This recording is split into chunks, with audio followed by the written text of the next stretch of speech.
Тих кримськотатарських активістів, яких тоді затримували, викликають у відділок окупаційної кримської поліції. Про це новинам Криму розповів адвокат Назім Шейхмамбетов. Він називає такі дії окупаційних правоохоронців тиском на активістів. Это происходит путем простого телефонного звонка. У нас несколько сигналов таких зафиксировали мы.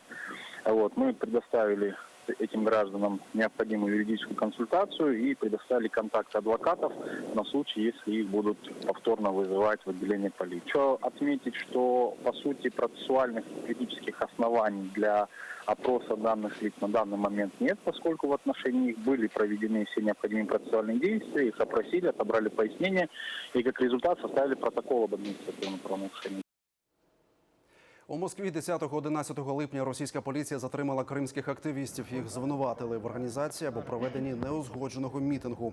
У Москві акція протесту була приурочена до апеляції на вирок у Верховному суді Росії 4 кримським татарам, яких засудили на термін від 9 до 17 років за звинуваченнями у створенні осередку Хізбут Тахрір, організації, забороненої в Росії і окупованому Криму.